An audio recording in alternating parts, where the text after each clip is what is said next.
நண்பர்களே, உங்கள் அனைவருக்கும் என்னுடைய இனிமையான மாலை வணக்கம். எங்களுக்கு ஏன் வாக்களிக்க வேண்டும்? இந்த நிகழ்ச்சி ஒளிபரப்பாகும் போது 2 நாட்களில் நாம் வாக்கை பதிவு செய்ய வேண்டியிருக்கும். நான் ஏற்கனவே பலமுறை நிகழ்ச்சியில் சொன்னது போல 100 விழுக்காடு வாக்கு எப்படியாவது இந்த முறை செய்து காட்டியாக வேண்டும், சாதித்து காட்டியாக வேண்டும் என்று ராஜேஷ் லக்கானி கடுமையான முயற்சி எடுத்துக் கொண்டிருக்கிறார். அவருடைய ஆசையை நிறைவேற்றுவதற்காக நாம் அனைவரும் ஒத்துழைக்க வேண்டும் என்று கேட்டுக்கொள்கிறேன். ஒவ்வொருத்தரும் கட்சியினர் எல்லாருமே தங்களுடைய வேட்பாளரை அறிவித்து பிரச்சாரத்தை தீவிரப்படுத்தி தேர்தல் அறிக்கைகளை வெளியிட்டு ஒரு முழுமையான தேர்தல் பரபரப்பு உச்சத்தை அடைந்திருக்கக்கூடிய நிலைமையில இந்த நிகழ்ச்சி நடக்கிறது. இந்த இடத்துல நாம யாருக்கு வாக்களிக்க வேண்டும் அப்படிங்கிறது ஒரு மிகப்பெரிய கேள்வியா இருக்கிறது. அந்த கேள்விக்கு பதில் தருவதற்காக இந்த நிகழ்ச்சி. நான் இப்போது விருந்தினர்களை அறிமுகம் செய்யலாம் என்று நினைக்கிறேன். உங்கள் அனைவருக்குமே அறிமுகமான விருந்தினர்கள் தான் என்றால் முறைப்படி நான் விருந்தினர் அறிமுகம் செய்ய விளைகிறேன். என்னுடைய வலதுபுறம் இருக்கக்கூடிய தமிழகத்துடைய மிக மூத்த அரசியல்வாதி திரு பண்ருட்டி ராமச்சந்திரன் அவர்கள். உங்கள் எத்தனை பேருக்கு தெரிந்திருக்கும் என்று தெரியவில்லை, ஒரு சந்தர்ப்பத்தில் திராவிட முன்னேற்ற கழகத்தையும் அனைத்து இந்திய அண்ணா திராவிட முன்னேற்றங்களையும் இணைத்து விடலாம் என்று பேச்சு வந்த போது அதுல 3 சாட்சிகள் தான். ஒன்று எம்ஜிஆர், இன்னொன்று கலைஞர், இன்னொன்று பண்ருட்டி ராமச்சந்திரன். 3 பேர் மட்டும்தான். அது ஏன் சேரலன்னு அவர் ஒரு காரணம் சொல்லிட்டு இருக்காரு, இவர் ஒரு காரணம் சொல்லிட்டு இருக்கிறாரு. அவருக்கு அடுத்ததாக இருக்கக்கூடியவர் மூத்த தலைவர் பாஜகவுடைய தேசிய செயலாளர் திரு இல கணேசன் அவர்கள். தமிழகத்தில் பாஜக இன்று ஏதேனும் ஒரு இடத்தில் இருக்கிறது என்றால் அதற்கு முழுமையான முதல் காரணமாக இருக்கக்கூடியவர் திரு இல கணேசன் அவர்கள். அதே போல திராவிட இயக்க தமிழர் பேரவை சேர்ந்த திரு சுப வீரபாண்டியன் அவர்கள். அவருடைய பேச்சை எவ்வளவு வேண்டுமானாலும் கேட்டுக்கொண்டே இருக்கலாம். நம்மளை திட்டும் போது கூட அவ்வளவு ரசிப்பாக இருக்கும். அப்படி அழகாக திட்டுவார். என்னுடைய தனிப்பட்ட கருத்தாக சொல்லிக் கொள்கிறேன், உறுப்பினர் அட்டை வாங்காத திராவிட முன்னேற்ற கழகத்துடைய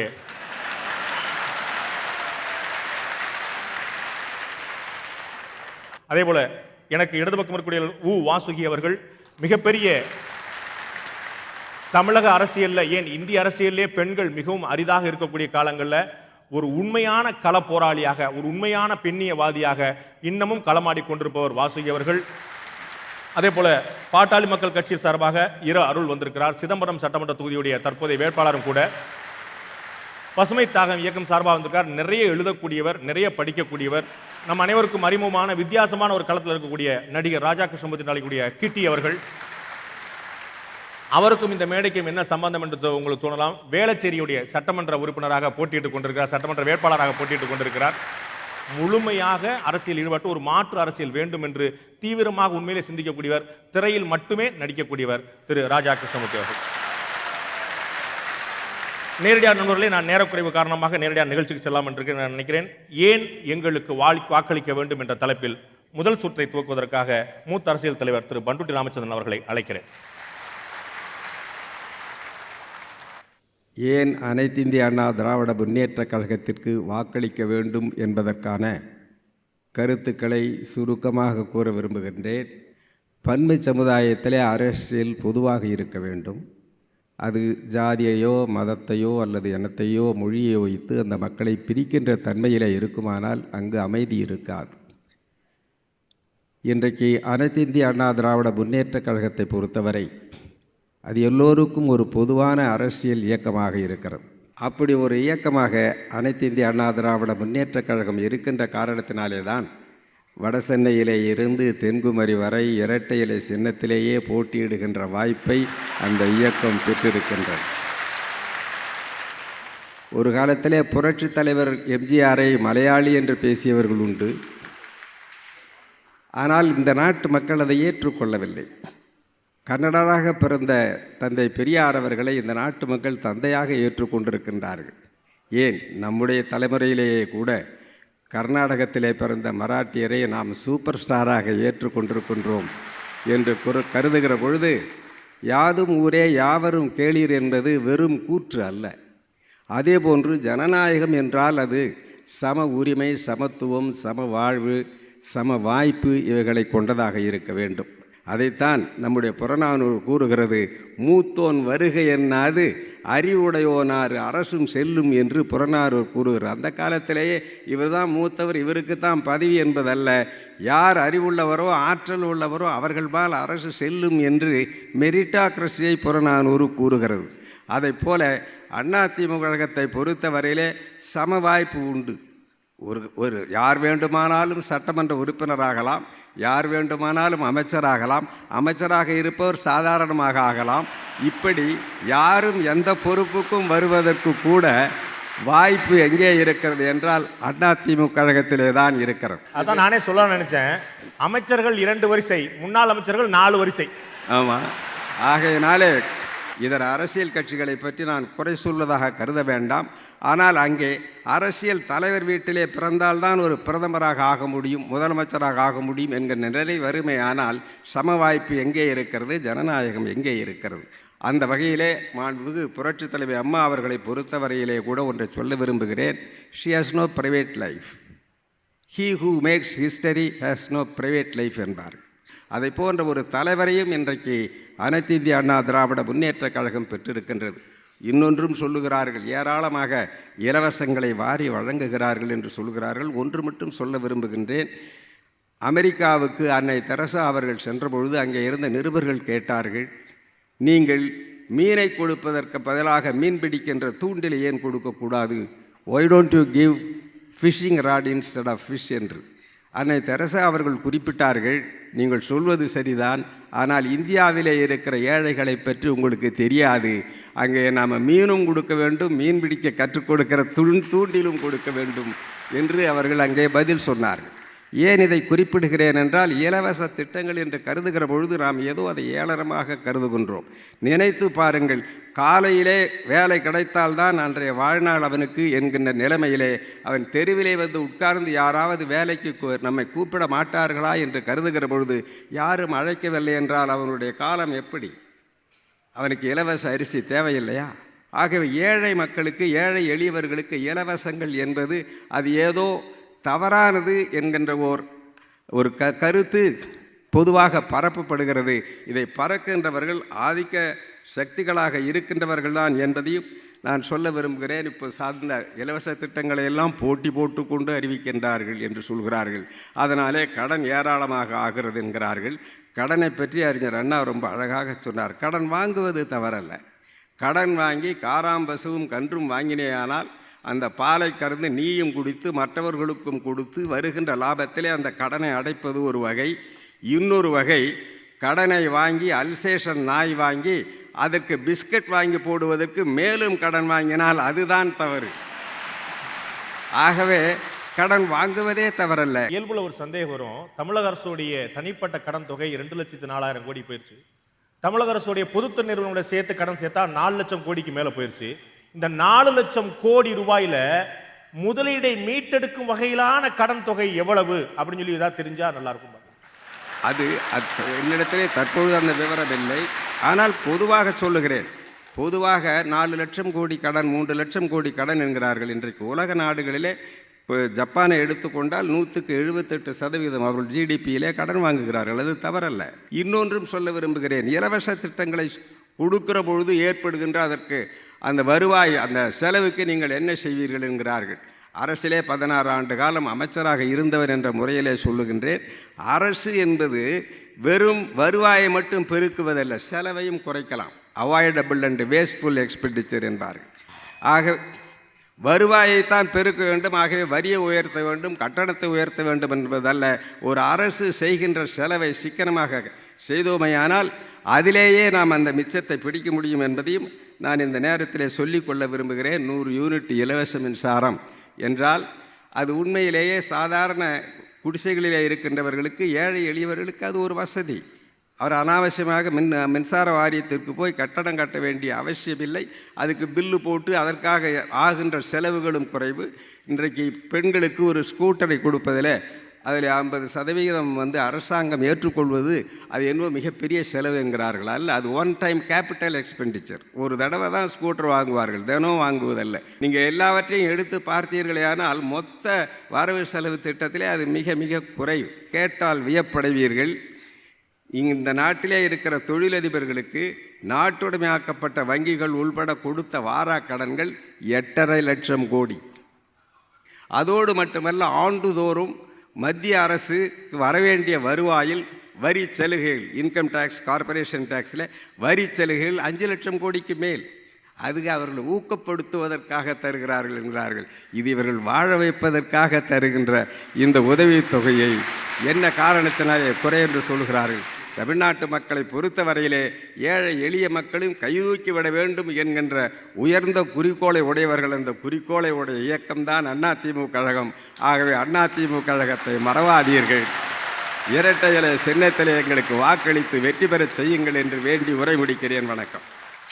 ரொம்ப முக்கியமாக சொன்னார், ஏழைகளை கைதூக்கி விடுவதற்காகத்தான் இது போன்ற திட்டங்கள்னு. நிச்சயமாக அது வந்து இருபுக்கும் விவாதத்துக்குரிய விஷயம்தான். அடுத்ததாக இந்த தரப்பிலிருந்து ஏன் எங்களுக்கு வாக்களிக்க வேண்டும் என்ற கருத்தை சொல்ல வருகிறார் உ வாசுகி அவர்கள். அனைவருக்கும் வணக்கம். தேமுதிக மக்கள் நல கூட்டணி தமாக அணி ஊழலற்ற நிர்வாகம், மது இல்லா தமிழகம், அடித்தட்டு மக்களுக்கான வாழ்வுரிமை பாதுகாப்பு இவற்றோடு கூடிய கூட்டணி ஆட்சி என்பதை முன்வைத்து மக்களுடைய ஆதரவை நாடி நிற்கிறது. ஏன்னா அடுப்புக்கு தப்பி எண்ணெய் சட்டியில் விழுவது மாற்றமல்ல. ஒன்று விழாமல் இருக்கணும், இல்லை விழுந்தா பாதுகாப்போடு விழ வேண்டும். அப்படிப்பட்ட ஒரு மாற்றத்தை தான் மக்கள் ஏற்படுத்துவார்கள்னு நாங்கள் நம்புகிறோம். இப்போ ஊழலற்ற நிர்வாகம்ங்கிறது எல்லா கட்சிகளும் சொல்கிறாங்க. லோகாயுக்தா அப்படின்னு ஒற்றை வரியில் பல தேர்தல் அறிக்கையில் போட்டிருக்கு. நாங்கள் இதை யோசித்து எங்கெல்லாம் ஊழலுக்கான ஊற்றுக்கண் இருக்கிறதோ, வாய்ப்பு இருக்கிறதோ, அவற்றையெல்லாம் அடைக்கக்கூடிய விதத்தில் காம்ப்ரிஹென்சிவாக ஒரு திட்டத்தை நாங்கள் முன்வைக்கிறோம். குறிப்பாக உயர்மட்ட ஊழலை விசாரிப்பதற்கு லோகாயுக்தா முதலமைச்சர் உட்பட இதனுடைய அதிகார வரம்பில் வருவார்கள். ஊழல் சொத்துக்கள் பறிமுதல், அரசு கான்ட்ராக்டுகளில் வெளிப்படைத்தன்மையை உறுதிப்படுத்த மக்கள் தணிக்கை குழு, அரசுக்கு வழிகாட்ட அறிஞர்களும் நிபுணர்களும் கொண்ட எத்திக்ஸ் கமிட்டி நெறிமுறை குழு, சேவை பெறும் உரிமை சட்டத்தை கொண்டு வருவது, தகவல் உரிமை சட்டத்தை வலுப்படுத்துவது ஆக இவை அனைத்தையும் இணைத்த ஒரு ஊழல் தடுப்பு முறைமையை, மெக்கானிசத்தை நாங்கள் ஒரு முன்மொழிவாக நாங்கள் செய்வோம் என்று எங்கள் அறிக்கையில் வச்சிருக்கோம். கிரானைட் ஊழல் 20 ஆண்டுகளாக நடக்கிறது என்றால் திராவிட முன்னேற்ற கழகம், அண்ணா திராவிட முன்னேற்ற கழகம் 2 பேரும் அதுக்கு பொறுப்பேற்கணும். ஒரு கட்சியினுடைய தலைமை தீகார் ஜெயிலுக்கு போய்விட்டு வந்திருக்கிறது, இன்னொரு கட்சியினுடைய தலைமை கர்நாடக சிறைக்கு போய்விட்டு வந்திருக்கிறது. இன்றைக்கும் 2 வழக்குகளும் நிலுவையில் இருக்கின்றன என்பதை நாங்கள் சுட்டிக்காட்ட விரும்புகிறோம். இரண்டாவதாக, மது இல்லாத தமிழகம் என்று சொல்லும்போது அதையும் ஒரு வரியில் மதுவிலக்குன்னு நாங்கள் சொல்லலை. ஒரு பக்கம் டாஸ்மாக் கடைகளை மூடுவது, மூடினோன்னு சொன்னால் 30,000 கோடி ரூபாய் அரசுக்கு வருமானம் வராது, அது உண்மை. அப்போ இந்த வருமானத்தை ஈடுகட்டுவதற்கு வேற எந்தெந்த துறைகளில், இப்போ கனிம வளம் அரசே ஏற்று நடத்துகிறதுன்னா அதில் வருவாய் வரும்.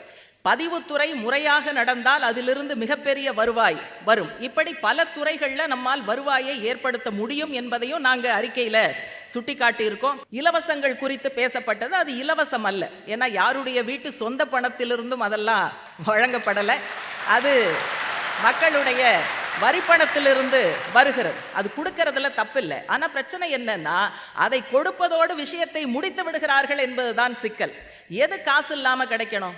காசு இல்லாமல் கல்வி கிடைக்க வேண்டும், காசு இல்லாமல் சுகாதாரம் கிடைக்க வேண்டும், காசு இல்லாமல் குடிநீர் கிடைக்கணும். இன்னைக்கு தமிழகத்தில் பல பகுதியில் ஒரு குடம் 10 ரூபாய் 20 ரூபாய். சாதி சான்றிதழ், அரசு நல திட்டங்கள், வேலை நியமனம், போஸ்டிங், டிரான்ஸ்ஃபர், இது லஞ்சம் இல்லாமல் காசு இல்லாமல் அளிக்கப்பட வேண்டும். இவை அனைத்தையும் காசு இல்லாமல் வழங்குவதற்கான திட்டங்களையும் நாங்கள் எங்களுடைய அறிக்கையில் சொல்லியிருக்கோம். கூட்டணி ஆட்சிங்கிறது தனிநபர் வழிபாட்டுக்கு மாற்றாக, காலில் விழுகிற கலாச்சாரத்திற்கு மாற்றான ஆக்கப்பூர்வமான அரசியல் அடையாளம். எங்கள் 6 பேரில் யார் தவறு செய்தாலும் மற்றவர்கள் தட்டி கேட்பார்கள் என்பது எங்களுக்கு நாங்களே விதித்து கொண்டிருக்கக்கூடிய ஒரு செக் என்பதையும் நான் முன்வைக்க விரும்புகிறேன். அடுத்து நீங்க வேலை வாய்ப்புகள் பார்த்தீங்கன்னா, வேலை வாய்ப்புகளோடு இணைந்த தொழில் வளர்ச்சி. பஞ்சாயத்தில் மட்டும்தான் 100 நாள் வேலை, பேரூராட்சியில் இல்லை, நகராட்சியில் இல்லை, மாநகராட்சியில் இல்லை. ஆகவே அதே அந்த திட்டத்தை போலவே நகர்ப்புறத்திலும் 100 நாள் வேலை என்ற ஒரு குறைந்தபட்ச கூலியோடு கூடிய ஒரு திட்டத்தை கொண்டு வருவதற்கான ஏற்பாடும் இருக்கு. இன்னைக்கு தேதியில் 2 லட்சம் அரசு காலி பணியிடங்கள் இருக்கு. ஒரு பைசா லஞ்சம் இல்லாமல் அத்தனை பணியிடங்களையும் தகுதியோடு இருப்பவர்களை வைத்து நிரப்புவதற்கான ஏற்பாட்டையும் நிச்சயமாக நாங்கள் செய்வோம். விவசாயத்தை பொறுத்த வரைக்கும் அந்த விளைபொருளுக்கான விலை என்பது அடக்க விலைக்கு மேலே ஒரு 50% என்கிற விதத்தில் நிர்ணயிக்கப்படும். அதே போல இந்த நிலமற்றவர்களுக்கு நிலம் வழங்குவது தொடர்ச்சியாக பேசப்படுது, நடக்கலை. இந்த முறை அது நாங்கள் ஆட்சிக்கு வந்தால் ஒரு சீரியஸான முயற்சி பண்ணுவது நாங்கள் முடிவு பண்ணியிருக்கோம். கல்வியை பொறுத்த வரைக்கும் பெரிய அளவு நிறைய திட்டங்கள் என்பது முன்வைக்கப்பட்டிருக்கு. சுகாதாரம் குறித்து கூட முதியோர், மகளிர், குழந்தைகளுக்காக கிராமப்புறத்தில் நடமாடும் மருத்துவமனைகளை கொண்டு வர முடியுமா என்பன போன்ற அப்படிப்பட்ட சிந்தனைகளும் அதில் நிச்சயமாக இருக்கு. உங்களுடைய 3 பேர் தேர்தல் அறிக்கையில் ஒரே ஒரு சந்தேகம் மட்டும், உங்களுடைய கூட்டணியோட முதல்வர் வேட்பாளர் நாங்கள் ஆட்சிக்கு வந்தோடனே பெட்ரோல் விலையை குறைப்போம், டீசல் விலையை குறைப்போம், டோல் கட்டணத்தை குறைப்போம் சொல்லிட்டாரு. ஒரு மாநில அரசால இந்த 3 விலை எப்படி குறைக்க முடியும்னு எங்களுக்கு தெரியல, உங்களுக்கு தெரியல. பெட்ரோல் டீசல் விலை இந்த மாதிரியான விஷயங்களை மாநில அரசால குறைக்க முடியாது. அதனால விஜயகாந்த் அவர்கள் எதை அடிப்படையாக வைத்து சொன்னாருன்னு எனக்கு தெரியல. அவரை கேட்டால் விளக்குவார்னு நான் நினைக்கிறேன். அதாவது இடதுசாரிகளோட நேர்மையா இருக்கிறதுக்காக அப்படியே விட்டுருவாங்க. அதாவது நல்லது செய்யணுங்கிற ஒரு நோக்கத்தோட சொல்றாருங்கிற மாதிரி தான் எடுத்துக்க வேண்டி இருக்கு. நான் என்ன சொல்றேன்னா, இதுல இந்த அணியில் இருக்கக்கூடிய, நீங்க கேட்டு என்ன பதில் சொல்லிட்டு பெல் அடிச்சிங்கன்னா நம்ம, அதாவது இந்த அணியினுடைய அரசியலை தான் நான் டிஃபெண்ட் பண்ண முடியும். இந்த அணி முன்வைக்கிற குறைந்தபட்ச செயல் திட்டம் தான் நான் டிஃபெண்ட் பண்ண முடியும். அனைவரும் பேசுகிற அத்தனை பேச்சுக்களும் சரிதான் அப்படின்னு நான் டிஃபெண்ட் பண்ணணும்னா அது ரொம்ப கஷ்டம். அதனால அந்த விளையாட்டுக்கு நான் வரல. சாதி ஆணவ கொலைகள் அதிகரித்து கொண்டு இருக்கிறது. அதற்கான ஒரு தனி சட்டம் என்பதை நாங்கள் சொல்றோம். கருத்து சுதந்திரம் அப்படிங்கிறத பொறுத்த வரைக்கும் இனி எழுதுவதை நிறுத்திக் கொள்கிறேன் என்று எந்த ஒரு எழுத்தாளரும் அறிவிக்கிற நிலைமையை தமிழகத்தில் நாங்கள் நிச்சயமாக முன்வைக்க மாட்டோம். மக்களை நாங்கள் நேசிக்கிறோம். ஒரு எளிமையான தியாகம் நிறைந்த இயக்கத்தினுடைய வாரிசுகள் நாங்கள். அத்தகைய பாரம்பரியத்தோடு மக்களை பார்த்து கேட்கிறோம். தேமுதிக, மக்கள் நல கூட்டணி, தமாக அணியை தேர்வு செய்ய வேண்டும் என்று நாங்கள் முழுமையான பரிபூர்ணமான கருத்து சுதந்திரத்தை கொடுப்போம் சொல்லி சொன்னாங்க. 2 நாட்கள் முன்னாடி தான் அவருடைய கட்சியுடைய மார்க்சிஸ்ட் கட்சியுடைய மாநில செயலாளர் திரு ஜி ராமகிருஷ்ணன் அவர்கள் தமிழ்நாட்டில் இருக்கக்கூடிய எல்லா கருத்து கணிப்பையும் தடை செய்யணும் அப்படின்னு ஒரு அறிக்கை விட்டிருந்தார். அவர் அந்த அளவுக்கு கருத்து சுதந்திரம் நியாயமாக நடக்க வேண்டும் என்று அக்கறை கொண்டவர், வேற ஒன்றும் இல்லை. அடுத்ததாக ஏன் தங்களுக்கு வாக்களிக்க வேண்டும் என்று பாரதிய ஜனதா கூட்டணி சார்பாக பேசுவதற்காக பாஜக மூத்த தலைவர் திரு இலகணேசன் அவர்களை அழைக்கிறோம். பாரதிய ஜனதா கட்சிக்கு ஏன் வாக்களிக்க வேண்டும்? இதுக்கு எனக்கு தரப்பட்டிருக்கிற நேரம் 10 நிமிடம். 10 நிமிடம் என்பது போராது. எனக்கு இல்லை, தமிழ்நாட்டுக்கே இப்போது போராத காலம்.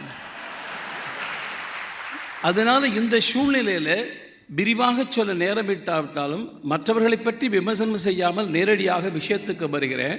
நீங்கள் தேர்தல் பிரச்சாரத்தை எல்லாம் கவனித்திருந்தால் திராவிட முன்னேற்றக் கழகம் அதிகமாக அகில இந்திய அண்ணா திமுகவை விமர்சனம் செய்கிறது. அகில இந்திய அண்ணா திமுகவின் பொதுச் செயலாளர் அதிக நேரம் திமுகவை, குறிப்பாக கலைஞரை விமர்சனம் செய்கின்றார்கள். அந்த பகுதியில் நலக்கூட்டணியை சார்ந்த தலைவர் அவர் பேசும் பொழுது திமுக இத்தனை ஆண்டு காலம் ஊழல் செய்தது, அதிமுக இத்தனை ஆண்டு ஊழல் செய்தது, எனவே மக்களே இந்த முறை எங்களுக்கு வாய்ப்பு தாருங்கள் என்று கேட்டால் அது என்ன அர்த்தம் என்று எனக்கு புரியவில்லை. ஆனால் பாரதிய ஜனதா கட்சியினுடைய பிரச்சாரத்தை நீங்கள் கூர்ந்து கவனித்தால் நாங்கள் எதிர்மறை பிரச்சாரம் மேற்கொள்ளாமல் நாங்கள் எப்படி வித்தியாசமானவர்கள், எங்களுக்கு ஏன் வாக்களிக்க வேண்டும் என்பதையே நாங்கள் எப்போதும் சொல்லி வருகிறோம். இந்த ஒரு காரணத்திற்காகவே எங்களுக்கு நீங்கள் வாக்களிக்க வேண்டும். எங்களுடைய கட்சியை சார்ந்தவர்கள் எவருக்குமே மதுக்கடைகளும் இல்லை, மது தயாரிக்கிற மதுபான தொழிற்சாலைகளும் இல்லை. மது குடிக்கிற பழக்கம் கூட கட்சியில் அதிக பேருக்கு இல்லை என்பதால் தான் மற்ற கட்சிகள் எங்களை பார்த்து சாமியார் கட்சி என்றே கூட சொல்கின்றார்கள். அதனால் எல்லோரும் மதுவிலக்கு பேசுகிறார்கள் என்பதற்காக நாங்கள் பேசுகிறோம் என்று எடுத்துவிடார்கள். அதை பற்றி பேசுவதற்கான யோக்கியதை அதிகமாக இருக்கிற கட்சி பாரதிய ஜனதா கட்சி. அங்கெங்கனாதபடி எல்லா துறையிலும் ஊழல்மயமாக நாம் அனுபவித்துக் கொண்டிருக்கிற ஒரு ஆட்சியை தக்க வைப்பதற்காக ஆட்சிக்கு வந்த பிறகு ஊழல் செய்வது எப்படி என்பதை முதலாக தொடக்கி காட்டி நீதிமன்றத்தின் மூலமாக விஞ்ஞான ரீதியாக ஊழல் செய்வது என்று சான்றிதழ் பெற்ற கட்சி ஒரு கட்சி. பக்கத்தில் அகில இந்திய ஊழல் கட்சியை கூட்டணிக்க வைத்திருக்கிறார்கள். எதிர்புறத்தில் ஆட்சிக்கு வந்து ஊழல் செய்வதற்கான வாய்ப்பே கிடைக்காத கட்சிகள் எல்லாம் ஒன்றாக ஒரு கூட்டணி. ஆட்சிக்கு வந்து ஊழல் செய்யாத ஒரே கட்சி பாரதிய ஜனதா கட்சி. அதனால நாங்கள் வாக்குறுதி சொல்லி வாக்கு கேட்கவில்லை, வாழ்ந்து காட்டுவதை சொல்லி வாக்கு கேட்கிறோம். நாங்கள் தூய்மையான ஆட்சி நடத்துவோம் என்று.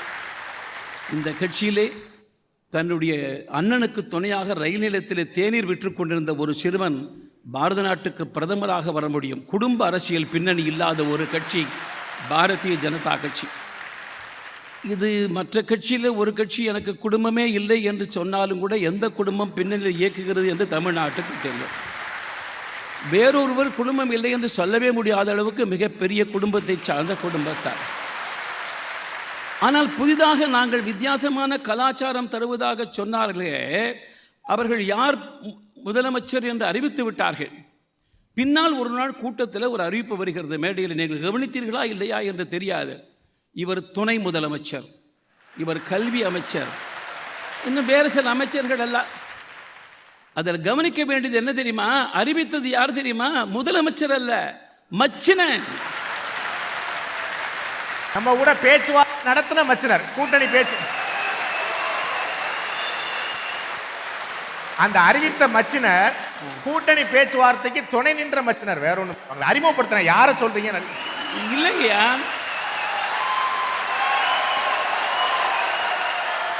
அவங்க எங்களோட கூட்டணி வரும்பொழுது மச்சினை அறிவிக்கல, இப்பதான் அறிவிக்கிறாரு. சவகாசம் எப்படி? எங்களுக்கு ஏன் வாக்களிக்க வேண்டும்னு கேட்கறதுக்காக நாங்க எங்களுக்கு ஏன் வாக்களிக்கூடாதுன்னு சொல்றதுக்கு ஒரு பாண்டே. இது என்னையா நிகழ்ச்சி? நேற்றைய தினம் நரேந்திர மோடி மேடையில் ஏழுகிறார். கூட்டத்தில் வந்திருந்த அத்தனை பேரும் பாரத் மாதா கி ஜெய் என்று சொல்கிறார்கள். அதன் பிறகுதான் பாரதிய ஜனதா கட்சி வாழ்க, அதன் பிறகுதான் நரேந்திர மோடி வாழ்க. அதாவது தேசம் முதலில், கட்சி இரண்டாவது, தனிநபர் மூன்றாவது என்பதை வாழ்ந்து காட்டி செயலில் காட்டுகிற கட்சி பாரதிய ஜனதா கட்சி. இங்கு இலவசம் இல்லை. இலவசம் இலவசம் இலவசம் இலவசம், தேர்தல் வந்தால் வாக்குகள் இலவசம் இலவசம் இலவசம் என்று மற்றவர்கள் செய்வது போல நாங்கள் இலவசத்தை அறிவிக்கவில்லை. மாறாக அதை வாங்குகின்ற திறனை அதிகமாக்க வேண்டும் என்று கருதுகிற கட்சி பாரதிய ஜனதா கட்சி. திராவிட முன்னேற்ற கழகத்தின் தேர்தல் அறிக்கையில் வக்ஃப் போர்டு நிலங்கள் ஆக்கிரமிக்கப்பட்டிருக்குமானால் நாங்கள் ஒரு குழு அமைத்து அந்த ஆக்கிரமிப்பை நீக்குவோம் என்று தேர்தல் அறிக்கையிலே சொல்லியிருக்கிறது, பாராட்டுகிறேன். ஆனால் 10 பக்கம் கழித்து ஆலய நிலத்தில் இருக்கிற ஆக்கிரமித்திற்கு பட்டா போட்டு கொடுப்பதற்கு முயற்சி செய்வோம். ஒரு கண்ண வெண்ணெய் ஒரு கண்ண சுண்ணாம்பு. உண்மையான மதசார்பற்ற தன்மை பின்பற்றுபவர்கள் நாங்கள். பயங்கரவாதம் என்று வரும்பொழுது விடுதலை புலிகளை விமர்சனம் செய்கின்ற காங்கிரஸ் கட்சி அப்சல் குருவுக்கு ஆதரவான கூட்டம் வந்தால் ஓடோடி போகும், யாகூப் மேனனுக்கு ஆதரவாக ஓடோடி போகும். பயங்கரவாதத்தில் பேதம் பார்க்கின்றவர்கள் போல் அல்ல. யார் எந்த வன்முறை ஈடுபட்டாலும், தேசத்துக்கு விரோதமாக இருந்தாலும் பயங்கரவாதத்தை வேரடி மண்ணும் இல்லாமல் பூண்டோடு அகற்ற வேண்டும் என்பதில் உறுதி காட்டுகின்ற கட்சி பாரதிய ஜனதா கட்சி. கல்வித்தரம் குறைந்திருக்கிறது.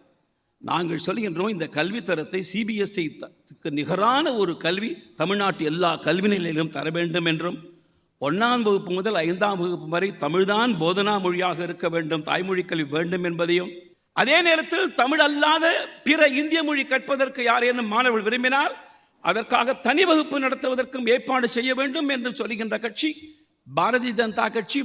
ஆட்சிக்கு வந்தால் அடுத்த தேர்தலில் எதை இலவசமாக கொடுத்தால் வெற்றி பெறலாம் என்று சிந்திக்காமல் 100 ஆண்டுகளுக்கு பிறகு அடுத்த தலைமுறைக்கு எது பயன்படும் என்று திட்டமிடுகின்ற அனுபவம் வாஜ்பாய் அவர்கள் தேசிய நெடுஞ்சாலை தங்க நற்காரச்சாலை அமைத்திருந்தே நீங்கள் புரிந்து கொண்டிருப்பீர்கள்.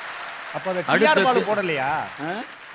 பாலு போடலையா தேசிய நெடுஞ்சாலையில்? டிஆர் பாலு வாஜ்பாய் ஆட்சி முறைந்த உடனே வேக வேகமாக ஓடி போய் அங்கு இருந்த விளம்பர பலகையில் வாஜ்பாய் படத்தை எல்லாம் கழட்டின காரியத்தை செய்தார்.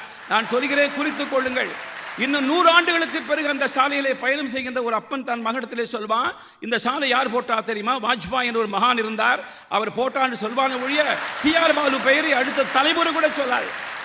கஞ்சாத்தோப்பாக மாறிவிட்ட இந்த அரசியல் களத்துக்கு நடுவே துளசி செடிகளும் இருக்கத்தான் இருக்கின்றன என்று அடையாளம் காட்டுகின்ற அந்த துளசி செடிக்கு நீர் ஊற்றி வளர்க்காமல் மீண்டும் கஞ்சா செடியை ஆதரிப்பது என்று நீங்கள் முடிவெடுத்து விட்டால் 19ஆம் தேதி பிறகு குத்துதே குடைதே என்று புகார் சொல்லிக் கொண்டிருந்தால் அது யார் மீது குற்றம் என்பதை புரிந்து கொண்டு தமிழ்நாடு வளர, தர்மம் வளர தாமரைக்கு வாக்களிங்க.